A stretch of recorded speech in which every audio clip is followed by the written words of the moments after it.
I'm Alan Weiss, and this is The Writing on the Wall.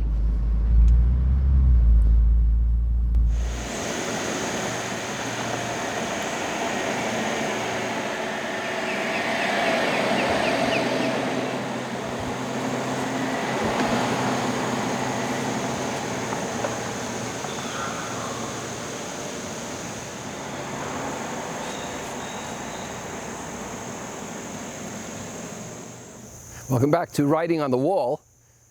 This month's episode is Dumbass Stupid Packing. I have a category in my blog called Dumbass Stupid Management, but this is about dumbass stupid packing. For example, everybody's talking about conservation, right? You know? I'm a member of American Express's high end, and I had to get a new card recently, so I've compromised my old card, I don't know. But they sent me a new one, and they sent it by FedEx in 24 hours, except it came in 3 boxes surrounded by packing tape. And the card, of course, is that big. 3 boxes, like one of these Russian things where you're pulling smaller and smaller dolls out. My goodness, just send me the card. I don't need all this stuff. I know what American Express is. I don't need all the background. It's an aging population on top of that. But we shrink seal everything. I've been taking Prilosec for 30 years, you know, for acid reflux. It's like a designer disease. And my doctor said to me, you take this, it'll go away. And he was right. 1 a day goes away, no side effects. But Prilosec comes in sealed foil packages where you have to dig each one out of the foil. I cut it apart with scissors when I opened the box and put 14 of them in a dish. It's impossible. In the middle of the night, if you need a Tylenol with a child-proof cap, please. And the directions on things these days, from shampoo to computer chips, require an electron microscope. I mean, have you ever looked at the directions on a new prescription or even on shampoo? It says things like failure to use the right plug with this device might result in loss of family. But you can't read it unless you examine it under perfect lighting. There are 30 pages of legal directions. I just opened an Apple IV, a new Apple IV box for my TV. Okay, it's intuitive to start it. You know, there's like no instructions. You plug it in, it says things on the screen, you put in your password, it's intuitive. But there are legalities that say things like, warning, do not eat these directions. I'm in my car, I pull something down, there are directions you can't remove from the damn car. They're fused in with some kind of, I don't know, nuclear material. You know, it says, for example, don't use your seatbelt to play chess, and things that are important like that. Burt's Bees is a great chapstick. Wait a minute. I only use Burt's Bees, you know? And why do I use it? This one is mango. It's sweet mango. Sweet mandarin, actually. Great flavors. Burt's Bees is a great chapstick. However, to open it, there's a little pull thing on the side to allow you access to the lip balm. And you can't open it. You need a screwdriver and a pair of pliers. It doesn't come up, not with a human fingernail. I've broken light bulbs just getting them out of the box. I'm willing to live with one that doesn't work rather than a broken one.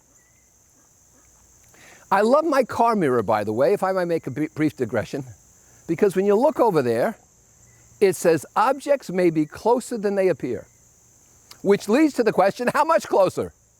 Should I be worried or not? The TV remote controls. Now, we got one of these, I don't know, 4X, huge screen TVs. You can see each blade of grass as the golfers are putting or whatever they do, okay? I mean, it still is a boring game. It's just a boring game, more closely seen. But the remotes have 36 controls on tiny, tiny buttons squished closely together. And so you go to make it louder and you wind up changing the station or canceling your HBO subscription. I build models. It's supposed to be therapy. They pack the model glue as though it's ricin. And so you can't open it with your hands. You need a scissor or a knife. The last one I sliced right into the glue, which spread all over the place. I had to throw it out. It's protected as though it's a government secret. UPS puts plastic around boxes when it rains. And so if they deliver something here to the house, and it's raining or threatening to rain, UPS drivers encase it in plastic, which is a good use of plastic, so the box and the contents aren't drenched. Prime doesn't do this. Amazon fails to instruct drivers, or maybe even give them plastic, expecting they'll buy their own plastic, to protect the boxes. And so if it rains, you'll find some sodden box with a book in it out here. I don't get this.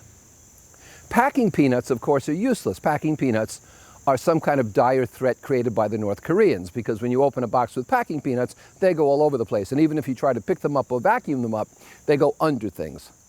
I did once have a dog named Trotsky, the great dog Trotsky, who ate packing peanuts. He was extremely useful. Why does shampoo have interior seals so that you cannot use it unless you tear the seal off, and the seal is impossible to get off? And so you open the new shampoo, and there's this tight seal, so no one has put poison in your shampoo bottle. If you think that's bad, I brush the dog's teeth every other day. Yes, I do. And when you get a new tube of dog toothpaste, and they favor poultry flavored, by the way, it has a little foil cover to it, which I have to get a screwdriver to get off of there. Somebody poisoning dog toothpaste we don't know about? I drove one of my cars for 3 years with protective plastic over the dashboard displays and did not know it.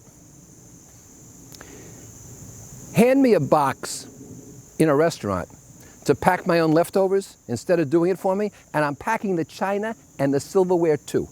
If you can't pack my food, I'm taking everything on the table. And finally, I want to share with you what you already know, the biggest packing lie of all time. One size fits all.